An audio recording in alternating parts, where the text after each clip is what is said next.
Do you ever feel like you are two different selves battling one another for control? Hi, my name is Samra Abuselbi. I'm the host of the show Super Awesome You on the Super Awesome Mix podcast network. If you have a moment and you haven't already, please review the show, share it with someone who you think would enjoy it as well, and be sure to subscribe or follow to the podcast. So, this week's topic is really this feeling of, I'll be honest, I get annoyed with myself. I get annoyed with myself whenever I'm trying to introduce change and I feel that I'm fighting that change, even though there's like a part of me that is aware that this change is going to be very positive. I'm going to enjoy it. There's still another part of me that is like, nope, this change stinks. What are you doing? Bring me back to the old state. And I feel like I'm fighting myself and negotiating with myself and arguing with myself all the time to try to introduce something that I want to do. And it's a very bizarre feeling to feel that one eye says yes and the other eye says no. We've talked a lot about the science behind why this happens. Namely, our brains don't like change because change is uncomfortable. Change requires work, it requires building new neural pathways, which is a tremendous amount of energy investment in the brain. It requires, our brains really like to understand and project into the future because it makes us feel safer to know that things aren't going to change and that, what happened today is predicted to happen tomorrow. That gives us an extreme sense of comfort. Stability is something we all crave. So whenever we are the arbiters of change and we are the authors of that, our brain really doesn't like it. It just is like, wait, no, like you have a routine. I like this routine. What are you doing right now? And so I think that's like a lot of the reason why we end up fighting ourselves is because it's like the two, there's two different parts of our brain that are basically arguing with one another on what to do. So what I have found to be successful in this scenario is I will kind of force my hand in terms of introducing the change, and I'll sign myself up to do it for a minimum of, let's say, like 2 or 3 weeks. So recently I wanted to wake up at 5 a.m. every day. It's something I've always wanted to try. It sounded like, you read all the time about how many successful people wake up early and they do this and they do that and blah, blah, blah, blah, blah. Obviously, there's, questions of, is it correlation or causation? Are you successful because you wake up at 5 a.m. or is it just that successful people happen to wake up at 5 a.m.? Who's to say? But I wanted to do it and I thought, okay, I'm going to try this out. And so for 4 weeks, I woke up at 5 a.m. Monday through Friday. On the weekends, I allowed myself to sleep in a little bit. I'd wake up around 6 or 6:30 because I didn't want it to be too wild of a swings between the weekdays and weekends. And I absolutely loved it. It was great. Certainly in the beginning, it was so much easier than I thought it would be, and I really enjoyed it. I spent a lot of that time in the morning working on journaling and meditating and listening to music that I wanted to listen to and reading books and really, again, trying to take that time to invest in myself. And it was very, very powerful. But then around the week 3 or 4, I started to get really tired of doing it because that's what's going to happen. Change sometimes can be a little exhausting, especially whenever you are imposing it on yourself. Again, that part of the brain gets a little bit louder as you keep forcing change on it. It's like, hey, don't you remember that you could sleep not at 9:30 at night and that you could, hit snooze if you wanted to, and you could wake up at 7 if you really wanted to, like you work from home. What are you doing, crazy dude? Like don't wake up at 5. And that voice became powerful enough that I couldn't ignore it anymore. And I thought, okay, yeah, maybe I'm right. Maybe that version of me is right. And I really don't need to do this. And I'm forcing something that doesn't matter. So I let myself stop. And I spent a week not waking up at 5 a.m. I set my alarm back to around 6 or 6:30.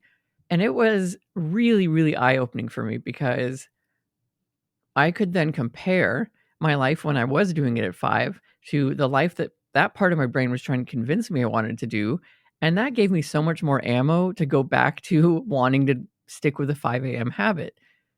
I was much happier doing it at 5, and the trade-off of needing to go to bed early and plan my evenings a little bit more, far, like, the benefit far outweighed the cost of having to do that.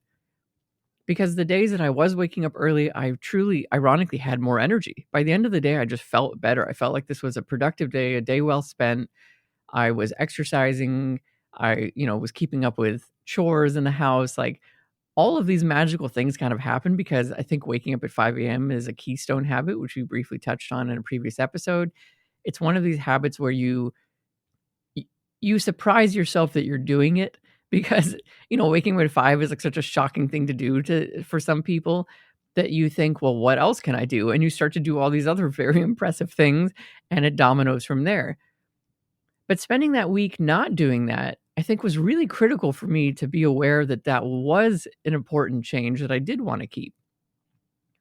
I think this has been something that is not talked about enough because oftentimes self-help books and anything that is trying to teach you to introduce change only ever forces, like, start the streak, never break the streak, like, never, ever, ever break the streak. Like, you just have to do it every single day forever and ever and ever, and you never need to let yourself, like, break the chain.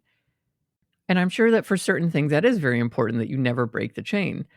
But for habits like starting a 5 a.m. wake up habit, it's okay that you miss a day or you miss a couple of days or you allow yourself to stop doing it, but only after you've done it long enough to where you can really kind of compare the two and truly understand, do you like version A or version B better?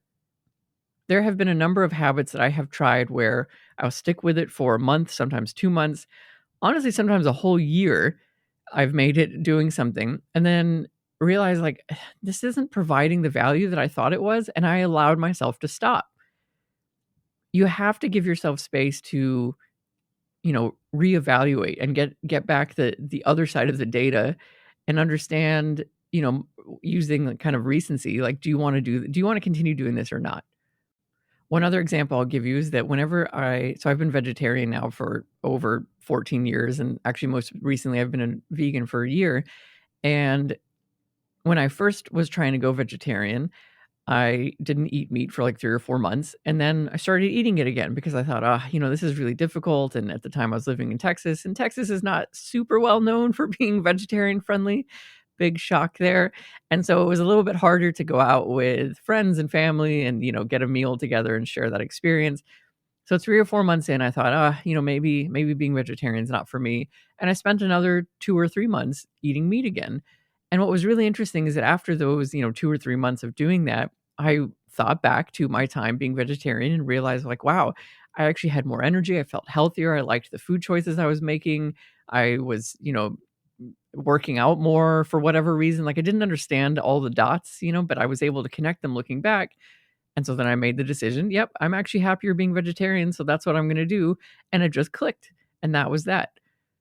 And I haven't looked back since, and, it was like 12 years ago. So, had I not given myself the space to do that, the worst case scenario is I would have been a begrudging, angry vegetarian for 14 years or 12 years because I never let myself, like, try to go back to meat eating. I would have just been angry about it, or I would have just, failed and never even thought to give myself the break to see, is this actually important to me, to reevaluate. So if you're building a new habit, really try to stick to the habit. Like this isn't to say like only wake up at 5 a.m. for one day. And if you don't like it, then stop doing it. Give yourself an honest run at it. Spend 3 to 4 weeks, 6 weeks, give yourself 2 months, 3 months, sign yourself up for like a bit of a long haul on it.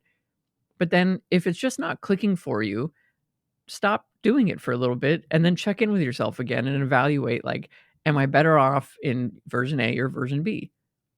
I'm willing to bet that more often than not, you'll find yourself happier with version A than version B.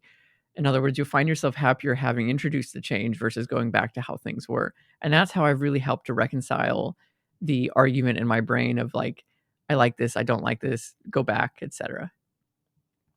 This week's song of the week to kind of get you amped up to start a new change is Katy Perry's song Roar, which has to be like a chart topper for motivational songs, right? Like you play this and whatever your opinion of pop music is, it's hard not to really get into the song and be motivated by it. What I really love is you can imagine the lyrics here as her talking with herself, like her other self, or you talking with your other self who is trying to keep you quiet and keep you down and, not let you introduce change. But you're like, no, like, no more. You will hear me roar, like I've got the eye of the tiger, like you're going to hear me roar. And I think that that's so cool in that regard. Like, it's okay to acknowledge that you have a voice in you that's trying to keep you down, but then you've got another voice in there that's trying to lift you up. And so let that voice roar and see what happens, because you are super awesome. We all are, and we can do whatever we want.